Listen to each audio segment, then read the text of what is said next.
de estos cursos insólitos en algunos casos, de ukelele es uno de los que me acuerdo, que permiten que salgan más rápidamente los presos, los funcionarios corruptos del gobierno de los Kirchner. Pero quiero contarle cuál es mi posición, dónde estoy parado ideológicamente respecto de algo que creo que va a ocurrir en las próximas horas, sin ninguna duda, ¿no es cierto? Sin tobillera electrónica y en libertad.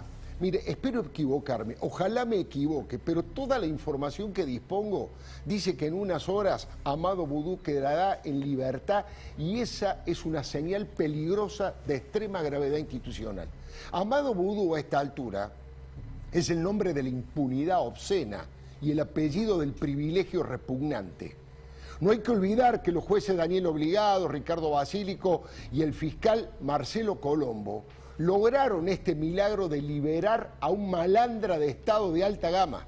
Fue condenado por 15 jueces a 5 años y 10 meses de prisión por coimero, por apropiarse de la fábrica de billetes. Ahora, como si esta condena firme no fuera suficiente, la mismísima Corte Suprema de Justicia confirmó todo. No obstante, Vudú no podrá ser nuevamente funcionario, dicen, porque la condena incluyó una inhabilitación vitalicia para ejercer cargos públicos. De todas maneras, todos los argentinos, como recién decíamos con Johnny, le pagamos 500.000 pesos de jubilación VIP porque fue vicepresidente de la Nación. ¿Se entiende? No puede ser funcionario por ladrón y por estafador, pero puede cobrar una mega jubilación de esta casta gobernante. La verdad, no me sorprendería que en poco tiempo apareciera algún otro revolucionario guevarista acá, como él, para proponer que le levanten la prohibición de ejercer cargos públicos. Es que no tienen límite estos muchachos. Son capaces hasta de nombrarlo nuevamente como ministro de Economía, de condecorarlo, darle un diploma como ciudadano ilustre. ¿Sabe qué pasa? Para el cristianismo Vudú no es un malandra recalcitrante, es un mártir de la lucha antiimperialista contra la burguesía financiera. Esta situación inexplicable la explican porque Vudú cumplió 2/3 de su pena y porque, insisto, le bajaron a 11 meses. ¿Se acuerda cuáles fueron los motivos por los que bajaron? Son cursitos de morondanga que hizo. Se recibió, entre otras cosas, de montador electricista. Bueno, por eso dicen que es la luz del hombre nuevo. Y de práctico en organizar eventos. En realidad, Vudú, no tan amado, ya tenía experiencia en organizaciones, sobre todo en las delictivas, ¿no? Como Olfan, por ejemplo, asociaciones ilícitas para robar el dinero de todos los argentinos. Vudú, qué grande sos el primer estafador. Hace 5 meses, cuando se cocinó todo esto, el diputado Luis Petri escribió: es un indulto encubierto. Es la única actividad esencial de este gobierno, ¿sabe cuál es? La búsqueda de impunidad. Eso dijo el diputado Waldo Wolf. Y la señal de la justicia es desoladora. Es lo mismo que decir que los poderosos pueden hacer lo que se les da la gana. Esa fue la conclusión que sacó el doctor Alejandro Fargosi, obviamente ex integrante del Consejo de la Magistratura. Coincido con todos estos pensamientos, con estos análisis. Es una burla a todos los argentinos, no tengo duda, a todos los argentinos honrados. Una mojada de oreja. Fíjese que hasta el propio Zaffaroni, amigo íntimo y amigo íntimo, dijo que no hay motivos para que esté preso. Vudú mintió descaradamente y aseguró que el indulto era un acto político de gobierno que existe en todas las constituciones del mundo. Madre mía, ¿eh? Y acá voy a consultar al senador Naidno, porque todavía faltan causas en donde también como en esto, hay muchísimas pruebas respecto de lo que ocurrió con el robo, la coima de $2 millones que Gildo Infran le pagó a Amado Vudú. Senador Naidenov, ¿en qué etapa está esa causa? ¿Qué fue lo que pasó con aquella situación donde la empresa The Old Fund, asesoró en la refinanciación de la deuda provincial, cobraron $2 millones de aquel momento con esa empresa que no tenía ningún tipo de experiencia, pero que obviamente su verdadero dueño era Amado Vudú? Lo escucho, senador. Bueno, la verdad que esa es la causa de la demostración cabal de la obscenidad, no solamente en el ejercicio de la función pública, sino también de algunos magistrados en la Argentina. Yo en su oportunidad denuncié en la justicia provincial el entramado de corrupción a partir de la investigación periodística de Alconada Mon, de Olfan con la provincia de Formosa. Hay que recordar que de Olfan fue una firma inexistente, que el primer contrato que celebró para blanquear el dinero que no tenía y como paso previo al desembarco en la Chicone Calcográfica, fue el negocio con la provincia de Formosa. Ese negocio consistió en un asesoramiento para la reestructuración de la deuda pública provincial. Primero, para tener en cuenta, no existe antecedentes en la Argentina que para reestructurar una deuda pública entre un Estado provincial y el Estado nacional se contrate una consultora. Seguro. En segundo lugar, si se tiene que contratar eventualmente a consultoras, hay que tener experiencia en el mercado, no la tenía. Y en tercer lugar, lo más grosero, el primer recibo de la firma de Olfan fue el negocio con Formosa, más de 7.600.000 pesos. ¿Cómo terminó esto? Ese fue el dinero que permitió como la operación en blanco para la adquisición en la quiebra de Chicone Calcográfica. La justicia provincial lo envió al archivo, porque todos los jueces y fiscales de la provincia son designados o pasan por el filtro de informe. Seguro. En su oportunidad, la causa se acumula en Comodoro Pi. Este negocio de Olfan con la provincia de Formosa fue el puntapié inicial para el procesamiento y la condena de Vudú.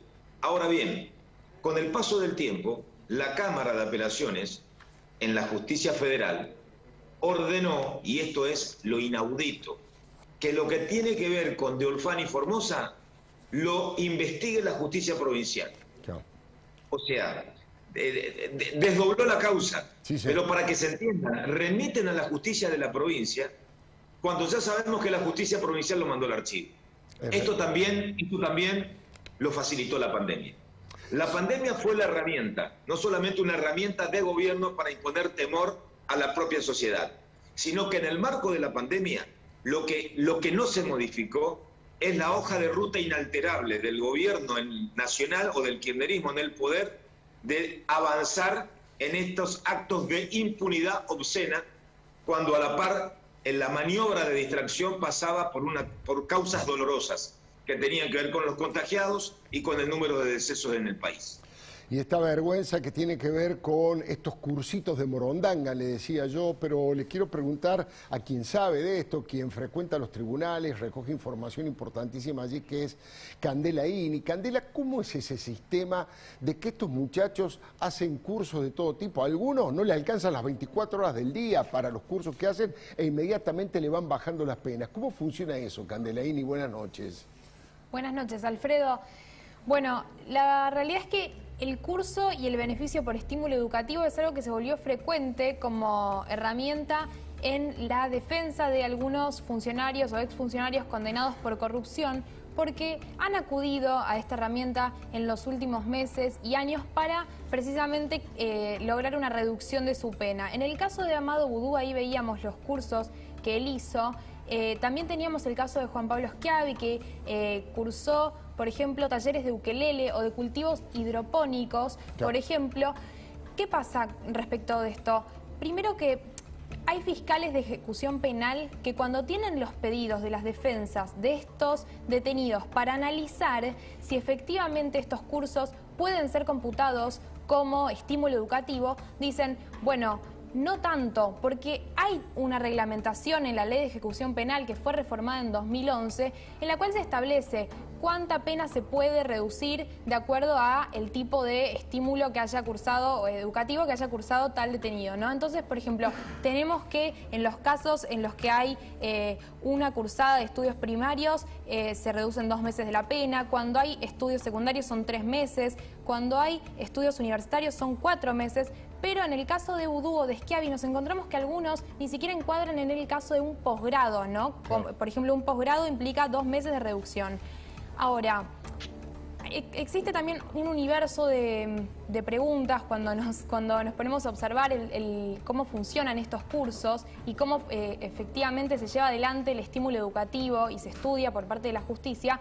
Hay una realidad que es que aproximadamente el 45% de los presos que ingresan al sistema penitenciario federal están bajo la línea de pobreza. Y esta desigualdad muchas veces se replica puertas adentro de los penales porque no tienen todos el mismo nivel de alfabetización ni el mismo acceso a los cursos que pueden hacer o cursar, valga la redundancia, para acceder a un beneficio en el cómputo de su pena, ¿no? Este es otro universo. El Ministerio Público de la Defensa, hay muchos defensores que suelen remarcar estas dificultades y al final, algunos también señalan, termina siendo un beneficio para presos.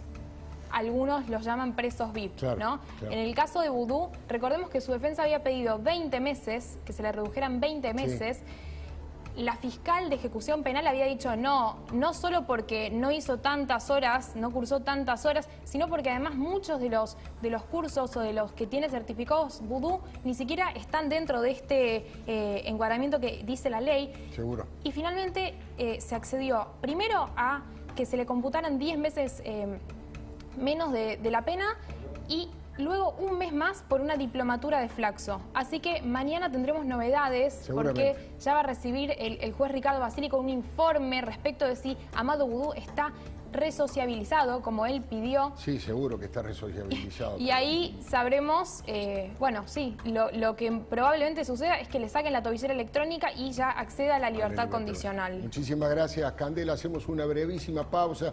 Después quiero hablar de algunos otros temas con Marcelo Birmacher y estoy saludando, despidiendo y agradeciéndole a Enrique Segua y al senador Luis Naidenos. Muchísimas gracias por participar aquí en el Diario del EUCO.